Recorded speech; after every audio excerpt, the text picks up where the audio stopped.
last night was good after we got back, but that mountain just about did us in. So, as Drake said last night, we got off the mountain and we decided to take a different route into the range that we were in. Same range, but kind of a different area. There's a trail that goes back in there, and then we're going to take an easier route than trying to scale that mountain in order to get on top. So we came back out to the truck and we decided, let's go into town. So we went into town, grabbed some food, got to call some people, and then came back. I slept in the bed here. It was pretty comfortable. I didn't sleep all that well, but I stayed warm.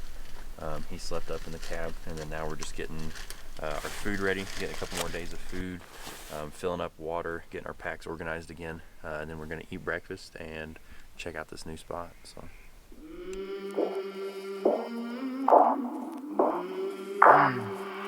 I came from the mud, there's dirt on my hands, strong like a tree, there's roots where I stand. Oh, I've been running from the law, hope they won't shoot me down soon. They sing on a sleepless night, try to catch me howling at the moon. Well guys, I'm gonna be the one to say I'm sorry for not getting too much footage of yesterday. If you guys were holding this camera and a bow and your, total probably 60 some odd pound packs or 50 pound packs, and you were going up and down what we did yesterday, we got a little bit of the video going up, but going down was just a steep blow down hellhole canyon that was just horrible. My knees were shaking for hours after we got there. When we went into town, my body is so cramped up right now. We decided to sleep into about 8, and we were going to get an early start, get in there early, but when I got up at 5, my body was telling me that it wasn't going to work. So I made the executive decision to say that we'll sleep in today and hit it hard the next few days. But after yesterday, we are exhausted. I got a great night's sleep in the truck, but we're going to take it real easy today so we can get back on our feet for the next few days, and maybe have to switch units just depending on what we see today. Their elk are here, but they're not bugling, and we really could use something that would talk back. We're just going to kind of not still hunt, but call and make setups for about 20 minutes a day. Each setup about 20 minutes, get a good breaks in and chill out throughout the day. And we're only going a mile and a half or 2 miles deep, so we're going to be doing good today, but we got to get our stuff packed up, eat breakfast, all that sort of stuff. So we're going to do that right now.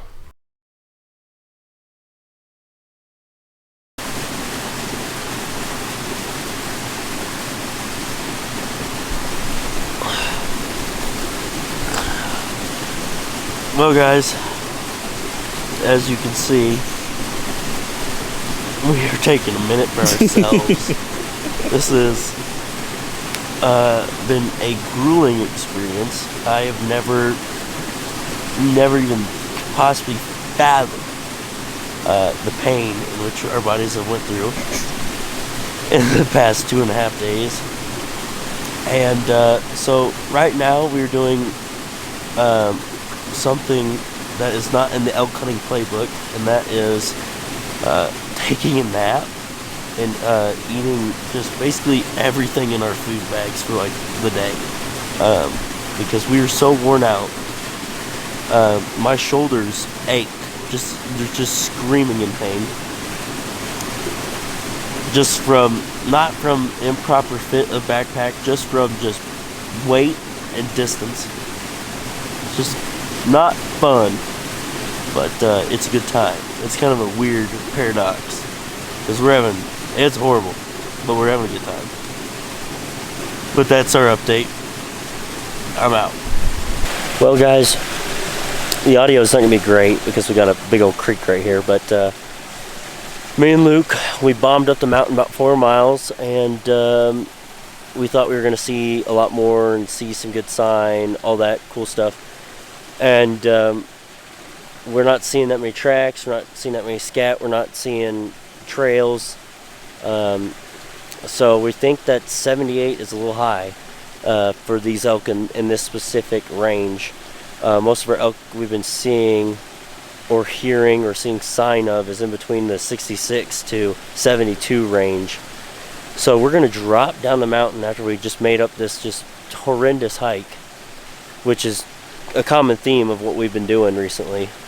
And we're going to hoof down the mountain and go set up probably around 67. And hopefully that sign, which was a lot of sign down there, we'll have some bulls in the morning somewhere around us. So that's the hope and that's the plan. And we're going to be heading off there right now. We don't have too much time, so we're going to bebop down that hill. Well, fellas, it is day 4. And I'm getting out of the bed of the truck. We already did some calling and stuff along that sort. And me and Luke back there have decided to switch up units. Ain't nothing calling, ain't nothing making noise. It's kind of like I said yesterday, hunting turkeys without gobbles.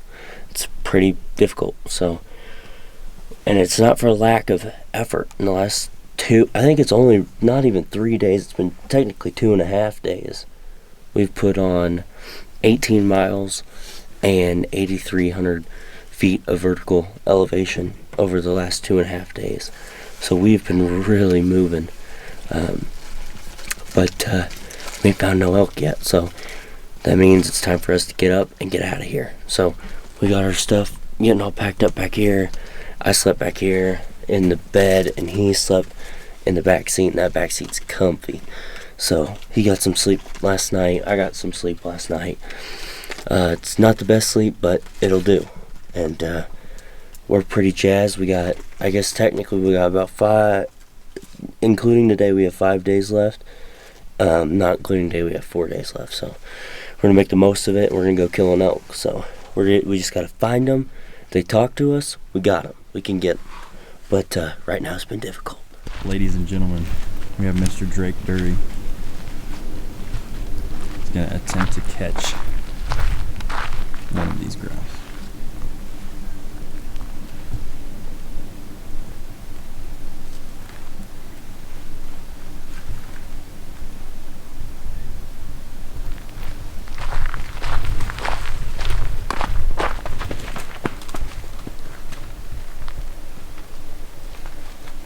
Quick. They're too quick. They're right there, though.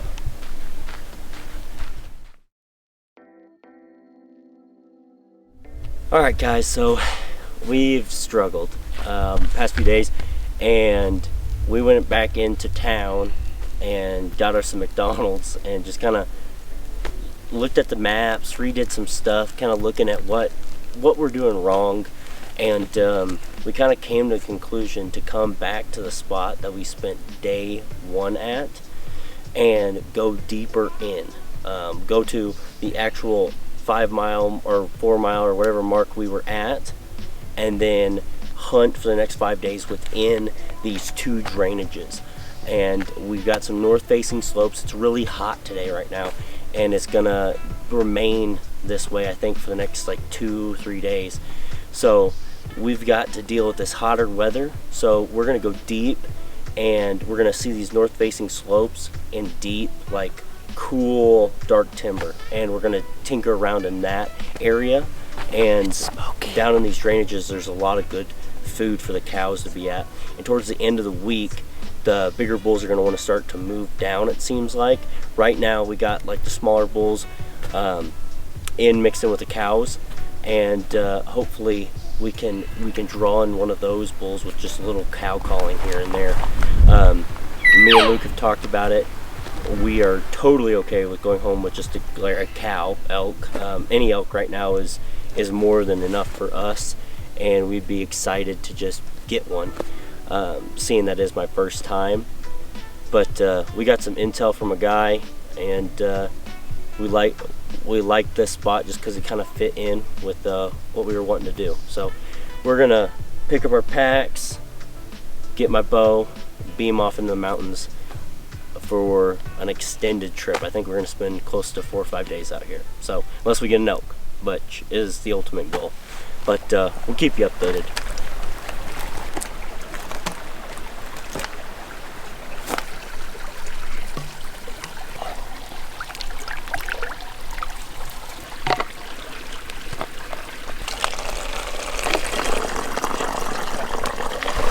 For the mountain ice water bath, I want to nominate Aaron Warburton. I want to nominate Brian Call and Ryan Lampers. So let's get at it.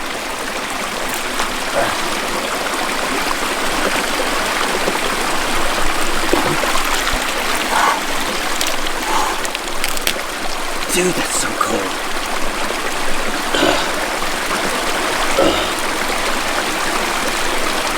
As Ryan Lampers says, if you ain't got dreads in your hair, you ain't hunting hard enough.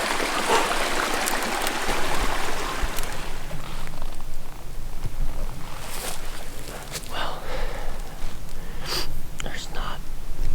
We spooked something. We think it was probably a mule deer or something on the way in, just a little ways ago.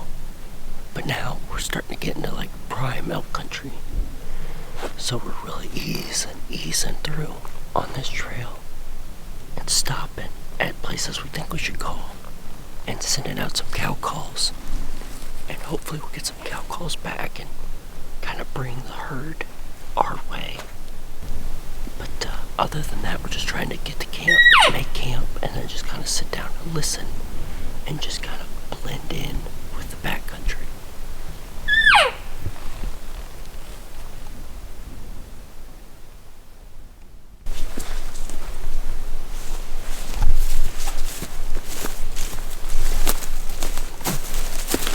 Food.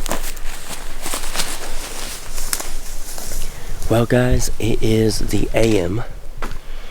Luke is not happy about that. He wishes he was still sleeping. How you feeling? Not too great. We're packing up our gear. I got my ground sheet out still and a bunch of other stuff, so we're packing up our packs. Luke's always faster than me in the morning, so he's got his already packed up. And today's objectives are we're gonna go eat, get some water, and then kill an elk. That's the plan. So that's all we got basically. That's all we have to really worry about. That's the cool thing about out here. I mean, yeah, the sleeping is not that great. I didn't get much sleep last night. He didn't get much sleep last night. But all you have to worry about is getting an elk and eating and make sure you find water. But other than that, your daily objectives are pretty low. So let me show you guys a quick tip before you go. When you're setting up your camp, you want to lay down before you stake your tent out to make sure the ground underneath you is somewhat comfortable. Drake failed to do this last night, and you can't really see, but there's a log right here, and then there's a huge slope here, and then there's a flat part there. So his body was contorted all night long. Mine, however, was nice and nuzzled up between a couple of clumps of grass. Yeah, it's nice, but I checked my spot. Always check your spots. I failed to check my spot last night, as he said, and I paid for it miserably. I did not sleep, but like I slept like 2-hour increments, hour and a half increments, and I had to flip my pad around. I had to do a lot of different stuff last night. It was not fun. I can still feel the part of my back in which the log still just made just a nice imprint in. So that's a little tip. Definitely lay down. That's what I'll be doing these next few days, and basically I hope we get an elk so we can get the hell out of here. That's planned. Yeah.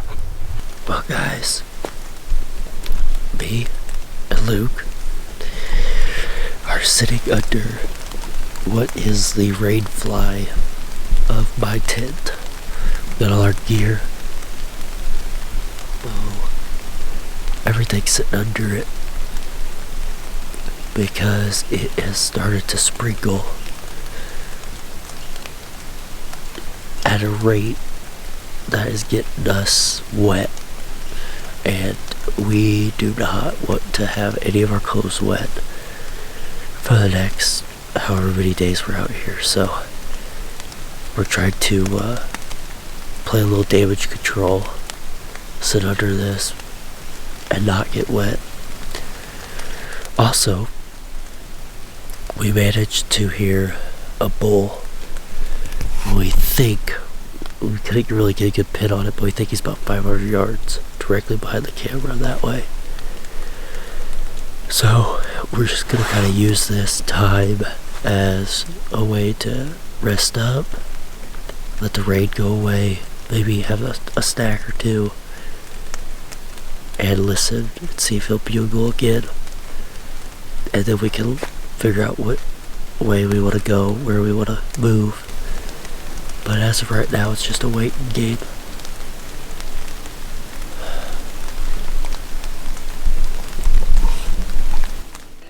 Thank y'all for watching this video. I'm so glad that y'all have been enjoying this little elk hunting series. Let's go ahead and start off with day 3. As you saw in the video, we just woke up from sleeping in the truck, and that day before was just absolutely brutal. The steep alpine that we went through on day 2 was just absolutely crazy, and we were having some struggling times to get up to the elevation that we wanted to try out. And on our way down that evening, we went through some of the nastiest blow-down filled hellholes that we could have, and it absolutely just wore us out.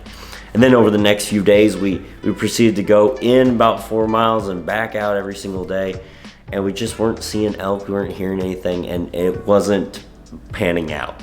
So we go ahead and we decide on day 5 to finally make our way back into the deepest spot that we could, and eventually we end up getting about 14 miles from the truck, which is just an insane distance.